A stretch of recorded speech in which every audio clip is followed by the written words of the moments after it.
ma käisin ka ühel mägimatkal, et see oli siis Levis, on seal see suusamägi ja sellest teisel pool on veel üks kõrvaline mägi. Ja seal sai ikkagi sumbatud lume, see mõnes kohas nagu astud ja siis nagu isegi vajud sügavamale. Ja oli päris omaette ronimine ja ma tulin alla ka hoopis mingit teist teed pidi ja sattusin mingisuguse grillhüti otsa, kus oli mingid lapsed grillisid vorste. Ja seal künk otsas olid ka päris hea vaade, oli võimalik näha, kuidas lennuk kaugelt tuleb, maandub Levi lennujaama. Et ma ei teadnudki, et Levis on isegi võimalik lennukiga lennata. Igal aastal oleme teinud ka matkasid ja sellest üks meeldejäävaim on paar aastat tagasi käisime Reinebringeni mäel matkamas, mis sealt vaadates on selline täiesti tehtav, aga kui üles hakkasime ronima, siis avastasime, et see tegelikult on ikka päris järsk ja tipus oli tõesti väga jäine ja lumine ja tuisune, nii et need, kes sinna tippu jõudsid, olid juba väga tublid. Ja lõpuks arvasime, et ega seal muud moodi alla ei saa, et kõige kergem ongi tegelikult üksteise järel rivi võtta ja tagumiku peal alla lasta. Jalad lihtsalt kannad täiega maas ja pidurdasime seal vähegi mingi põõsas, midagi tuli, pidurdasime hoogu. Aga nüüd Tiigermuuleni matk on nüüd selline, et seal on alati palju lund olnud. Et ma olen 2 korda seda teinud talvel. No seal on ikka alati olnud kas nagu tõesti rinnuni lumi või siis vähemalt puusani. Et see on väga vaevaline matk olnud, et siis on, et see inimene, kes on nagu seltskonna ees, et siis tema siis nagu puhastab nagu teed, et siis teised saavad siis järgi minna ja siis vahepeal vahetatakse. Et selline kogemus on siis Tiigermuuleni matkast. Tipus küll on tore vaade, aga sinna jõuda on ikka väga raske, et väga füüsiline, 7 tundi. Nii et lõpuks ikkagi pimedas jõudsime tagasi.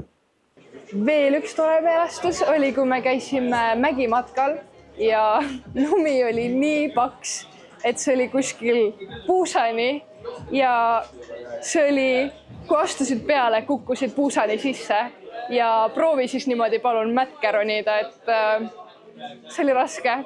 Me veeresime, kukerpallitasime, roomasime. Mitte keegi ei jäänud kuivaks. Üks vingemaid ja ilusamaid vaateid, mis ma kunagi elus on näinud, on kindlasti Rüütenil, kui me käisime. See oli ka megapikk matk.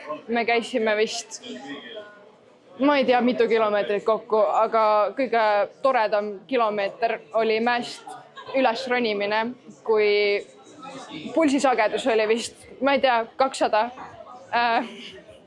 Väga raske, väga tore.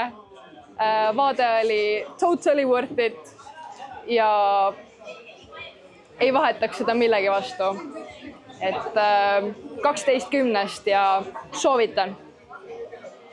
I think for me, one highlight from the trip was the hike that we did near Reine.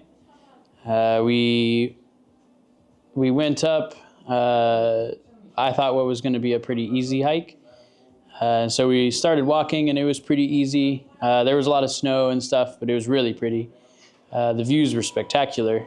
But then we got to the top, what I thought was the top, but it was actually just kind of like the beginning. And we had to go down a much more steep area with a lot of snow and ledges and stuff. So me and 2 others went at a slower pace. We could see like the ocean and the waves crashing and everything. It was really clear. So we were really excited to get down there, take some photos. Ander wanted to fly his drone. And we made it all the way down there. And then the clouds rolled in and the weather got bad and it was snowing. And all of a sudden we couldn't do any of the things that we had gone all that way to go do. But it was still really fun, fun experience. We got to take some photos as if we did those things before we had to run back up the hill.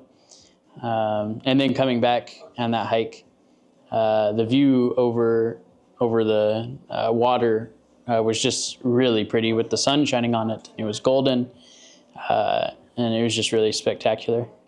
I would say maybe the scariest part of the trip was one of the days that we were trying to get from northern Finland to our next destination in Norway. But in the middle of that, we hit a blizzard, and apparently it was the biggest blizzard in the area in 20 years. And actually, we went to the grocery store just to get some items quickly. And as we were leaving, some local guy was asking where we were from, because I guess he heard some people speaking Estonian or English. And he gave us a warning that like we really should not be driving. So this was a little bit ominous. Erinevad mäeteed, kust nagu siis sai Rootsist ja Soomest Norra, need ükshaaval kõik pandi kinni ära. Ja siis kui sahad olid tee peal väljas, mis lükkasid teed puhtaks, siis mitu tükki neid olid kraavis, päästemasinad igal pool väljas, ummikud maanteede peal. Et ühel hetkel ongi öeldi, et edasi sõita ei saa, et jääte kas siia tee peale tiksuma ööseks või siis otsite mingi lähimasse külakesse mingisuguse koha, kuhu minna. Ja siis guugeldasime, otsisime ja leidsimegi ühe väikse kiriku, millel oli ka hostel. Et siis saime siis mõne kilomeetri kaugusel saime siis jääda paikseks, kuhu meid siis päästemeeskond eskortis, et saime ööseks jääda. Aga Põhjamaal kuidagi on see asi nii hästi korraldatud, et öö oli ümber, hommikuks olid teed puhtaks ja saime edasi minna. Kaotasime küll ühe päeva oma reisist, aga sellest ei olnud lugu, et saime ikkagi nautida edasi seda reisi. This church let us stay with them, and so we went there, we made some food, we played some games. I had to go do some snow angels in the drifts because we played some truth or dare or something, and I just remember that was such a good experience. Got to have some really good conversations, and we saw the auroras too. Again, didn't expect that. Like Agape was just documenting our trip, and I just remember it's just like stuck with me. But you know, we're driving, we're stuck. We finally find somewhere to go. It's this crazy thing, and then boom, we just look up and there's the auroras, which is like literally what just happened. So that was like such a good experience.